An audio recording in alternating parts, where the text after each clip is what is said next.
What's going on, YouTube family? It's your boy Slim Jizzle 83. Just want to say what's going on with you. Welcome to more Cowboy Talk, Dallas Cowboy Talk. Just want to. There's a lot to talk about what's going on in training camp. But first and foremost, I want to give a shout out to our Olympic team, our USA Olympic team. They've been representing, over in London very well, very proudly. As I've checked, they are currently leading in the medal count, way more than China. So, but to everybody that's participating, that's representing their countries respectfully, that's doesn't matter where you're from. It's all about the Olympic movement, the spirit and everything like that. So, it's good. It's good and stuff like that. Oh, and the biggest news that's been going on. The Lakers was involved in a 14 trade with Philadelphia, Denver, and Orlando, where we was able to land. And I'm a dire Laker fan. We was able to land Dwight Howard. We only gave up Andrew Bynum. Andre Iguodala ended up going to Denver.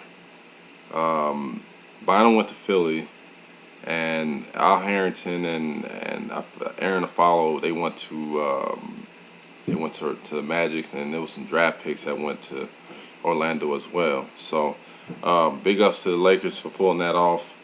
Everybody keeps saying, well, let's see if this can be this is going to be approved. The only difference was from last year to this year was that the Hornets was owned by the NBA, which David Stern, he has the last say so in the trade. The reason why he vetoed it, of course, with the CP3 trade, and he ended up going to the Clippers, which is all good, but we got something better. So enough about that. I want to talk about the Cowboys. So far in training camp, it's been an up and down training camp, but with the guys, especially the young guys, they are kind of in the youth movement right now with the Cowboys. Everything is basically they going out there, they making the younger guys going out there and actually fight against the veterans for a spot on the team. I'm gonna say a couple of veterans and stuff is looking like they're not gonna be around for long, due to the fact with these young guys is actually performing in training camp. It's like they out there trying to get it. The biggest issue in training camp so far that everybody's been talking about is two things really in particular. It's the wide receiver, the third wide receiver, and the offensive line. Now, my opinion on the well, first I'm talking about the offensive line before I get to the wide receiving position, because that's the position I played. The one thing that the offensive line is probably the most important part of the offense, especially the center position and the guards, because that's the core where they bring most of the pressure, or they divide to push up the pocket, to collapse the pocket, and everything. That's why you got to have strong durability type players and big guys that can fend against the pass rush, like say against Pittsburgh or Philly or the Giants. You know what I'm saying? They got the best front four in the league. Because Justin Tuck and all those guys, whatever, the New York Midgets. But I give them credit. They done it for so long, because their secondary is not as good than what a lot of people would expect them to be, but that front four backs it up, straight up. So we need to have an offensive line that's sturdy enough to fend against any pressure on Romo. Now, if we can clear that up, the only thing that can happen for us is go up. That's it. Now, there's been a question about Phil Costa. There's been a question about Tyron Smith, being that left tackle. Doug Free being that right tackle. Sean Livens, he's most likely going to be back here in a week. It's just been going. I mean, it's just been all kinds of, it's been like a musical chairs type deal, especially with this particular thing. This has been going on for the past couple seasons. So until they figure it out, the offensive line ain't gonna be as really good like everybody else or the marquee teams that's in the league that's keep winning championships and everything like that. They offensive line, but will they get there? They can, but they have to deal with that issue ASAP. They don't have time to be wasting, because as the league goes into a new direction the way it is, the Cowboys need to be 10 steps ahead of the rest of the pack, straight up. So that's about the offensive line. Just want to talk about the wide receiver position. One thing that, Miles Austin, he is, he's nicked up with the hamstring again, which has been plaguing him since last year. They pretty much set him out, whatever, which is that's fine. But that's why it's so important to have a solid third wide receiver just in case, Dez goes out, or because Miles and Dez is like our two best wide receivers on the team, hands down. Now that's been a talk about getting Plexico Burrs because of the fact that with our youth our wide receivers, we got a bunch of guys that's rookies or guys that's just only played 1 year in the league or whatever. But the only guy that's been there a little bit longer other than Dez, well, actually, that's been that's been there a year or more, more than Dez and less than Miles is Kevin Ogletree. Now, Kevin Ogletree has been very inconsistent since he's been with the Cowboys. I mean, he hasn't really showed anything at all. I mean, that's just my opinion. That's why I see. Y'all might not agree with me. Some of y'all probably do. But that's why you leave your comments at the bottom. Tell me what you think. I just feel that, with the fact that they're talking about bringing in Plexico Burrs, which is not going to happen. I don't think it's a good idea to bring in a guy where,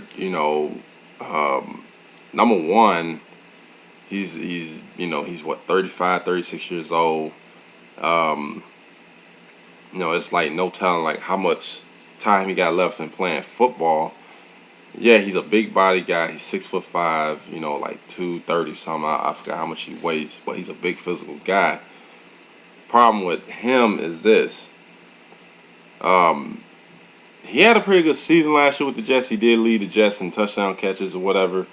He had like over 40-some catches a game. I mean, not a game. 40-some catches, last season. What was the problem with that? Who knows? I mean, they was probably looking at the young wide receivers. If you look at the way the league is today, the league is going after the young guys. They're kind of like, you know what? We can live with the fact that, with the young guys making the mistakes, we can work with them over the year to kind of make them a lot better so they can gain experience instead of just having a veteran guy that's going to take most of the reps, because that's what's most likely going to happen. So not only like the young guys not going to be able to learn anything, but it's like it sets them back a little bit further. So I just think the way it is right now, that's why Dallas is not really trying to go out there and get no veteran guys or whatever that can let the young guys figure it all out. Let them do what they gotta, do what they gotta do. And the more experience you gain, the better it is for you to adapt to the game in the NFL. That's how I see it. I see it as, if you're owner of a corporation, your most intention is to try to go after the young guy so he can be there a little bit longer, to the point where if he starts to crack, then yeah, you can start raising the eyebrow a little bit, maybe bring in a young guy, but if he can still cut it, then yeah, you're going to keep him, but also you're going to keep the young guy so he can study under him. Then, once the time is right, you're going to let the veteran guy go. So that's the way the business is in the NFL. I mean, just like the NBA as well. It's a shady business, but it's the way it is. NFL, you're not able to keep certain players around for like 10 years or whatever, like the Cowboys did back in the 90s, just like the 49ers did back in the 80s. Like, the Patriots, the Patriots actually started this. They bring in guys, whatever, You know, they play for a few years with them and then they let them go.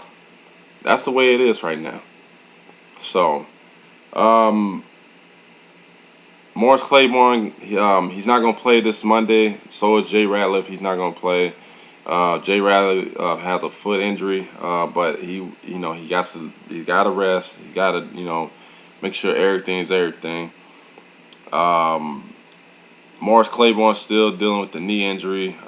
He had a sprained CL, but they just told him that he got to sit out for a few practices or whatever. He's gonna be fine. You just gotta get that knee right. Other than that, that's about it. It ain't really too much. Really, those my two topics that I really want to talk about was the O line and the wide receiver position, the third wide receiver position.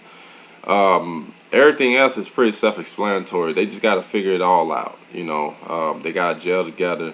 That's why these preseason games are more important, because it's only going to show what the guy can do against, in real game situation instead of just live scrimmages against, your own teammates, whatever. So, enough about that. Just want to give a special shout out to all fellow Cowboy fans that's out there. Want to give a shout out to my club, SoCal Dallas Cowboys Fan Club. Everybody from San Diego to LA to West Covina to Riverside County, Orange County. Also, you got 661 Bakersfield. You got North Cali. You got the Arizona Clicks. You got the Vegas Clicks. You got Memphis. You got even in Chicago. You know what I'm saying? So, that's the beauty about it. And the special representation of the people that's over in Texas. That's around the world, whoever. Special shout out to the Wildcat, Nene, NFL girl, Shango. Hey, Shango, great job on the live feeds and live streams and stuff at training camp. Keep up the good work. Want to give a shout out to Augustins, the Prez, of course, Lewis and Robert. Thank y'all so much. I want to give a shout out to Ronnie. That's about it.